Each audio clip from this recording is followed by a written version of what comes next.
Yo, sa mga ka-object lesson sounds. So, for today's video, nagbabalik nga tayo dito sa bahay ng ating client, no yung binentahan natin ng tour case. So, nag-request si Mr. Customer, si client natin na itong sound system niya, ito. Ayan, yung pambahay lang naman, pero malakas na to guys. So, itong sound system niya nag-request siya ilipat daw sa loob ng kanyang bahay. Kasi nasa labas kasi, hindi niya kasi ma-enjoy. Gawa nga ng masyado na siyang malakas, and consider din natin yung sitwasyon ng ating kapitbahay. So, nag-request siya na ipalipat sa loob. Ayan. And then, kasama na din natin itong, kukunin niya itong wireless microphone natin na Rockford UM84. Wow. Ayan. So, i-install natin dito sa ating tour case. Ayan. And the same time, lilinisin na din natin kasi medyo maalikabok konti guys. Ayan. Ayan. Kasi madalang lang kasi si Mr. Customer na gumagamit eh. Ayan. Sobrang busy din niya. Ayan. And the same time, medyo challenging to sa atin guys, no? Kasi since nasa loob na ito ng kanyang bahay, so prone to feedback talaga. So yun yung isa sa mga natin i-address mamaya. Okay. So without further ado, let's go. Okay, so before anything else, so shoutout nga pala kay Sir Goching Ban at kay Sir Ran Bernaldez. Alright. Ayan guys, so linisin din natin gamit itong blower kasi may alikabok ng konti. So, linisin na natin before natin ipasok sa loob ng kanyang bahay. Alright. So, itong speaker nga pala ni Sir is Rockford na YXL series. Ayan, D12. At saka yung kanyang subwoofer na e-box yung design. Ako yung gumawa niyan, na D15. Alright. Okay, next naman is itong mixer niya guys. At saka itong tour case. So, blower lang natin kasi medyo malikabok na din. Okay, let's go.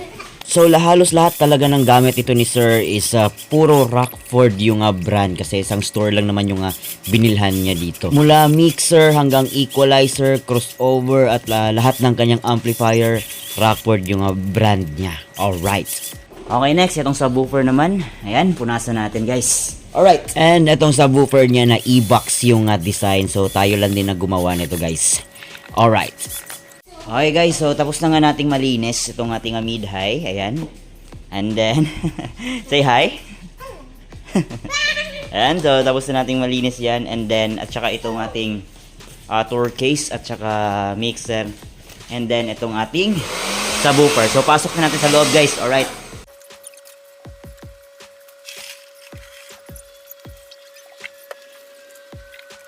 Okay guys, so yan, na-install na nga natin lahat ng ating ito na yung naging itsura ng ating setup guys, no. So hindi ko na nilagyan ng itong stand dyan kasi may flange yan siya dyan.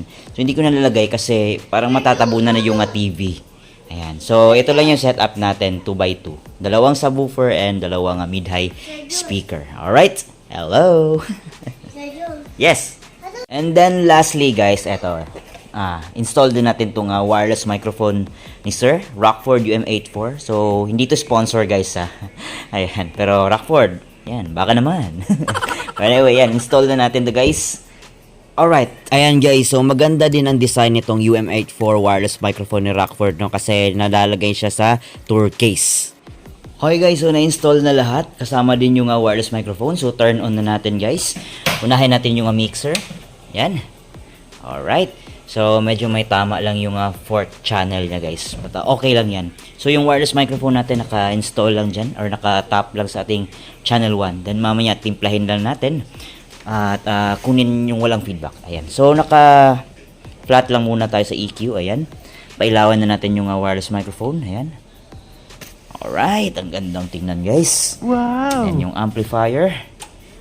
Tsaka dito. So, puro integrated pala lahat guys Ayan, di ba? Okay guys, so natimpla na nga natin. So nag-start ako dito, 0 dB yung ating main volume. Ayan, so lagyan natin ng effects. And then sa channel 1 yung ating wireless microphone. Eto nga. At saka yung gain natin guys, yan yung stage gain ko guys, or gain stage natin. Mga 11 o'clock lang siya. Kasi kapag nilampas ko pa ng 12 o'clock, nagpi-feedback na siya. And then, eto.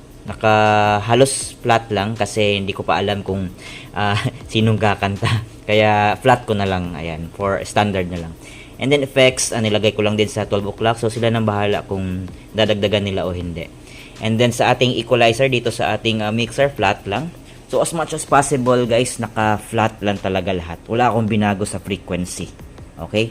Yung subwoofer natin, nilagay ko lang siya sa siguro mga 130 or below 140 yan siya guys. Ayan. Tapos naka 0 dB lang yung ating volume sa ating subwoofer. Then naka plus 6 yung input gain niya. Dito sa ating volume sa ating mid-high, naka 12 o'clock lang. Dito naka 2 o'clock yung sub kasi mas gusto niya yung medyo ma-bass konti. Ayan. So sound check natin kung may feedback ba. Ayan. Okay. Sound check. So ano to guys, merong effects na to. So most likely mas prone to feedback talaga kapag may effects. Okay, pero nilagyan natin ng effects para patunayan na wala siyang feedback. Okay? Sound check, testing, mic check, 1, 2, sound. Sound check, testing, mic check, 1, 2, sound. Ayan guys, so lapit tayo konti. Siguro dito. Ayan, malapit na yan. Okay? Sound check, testing. Check, hello, sound check, testing. Sound check, testing, mic check, 1, 2, sound. Okay, sa kabila tayo guys dito. Ayan. Sound check, testing, mic check, 1, 2, sound. Okay guys, so ito nga yung pinasimple ko lang yung kanyang connection. So main output para sa ating mid-high, papunta to sa equalizer guys. Yung XLR na yan, papunta sa equalizer, then papunta na agad sa amplifier na pang mid-high. Tapos yung kanyang subwoofer guys, main output din, pero naka PL jack. Then papunta sa crossover, then amplifier na pang subwoofer.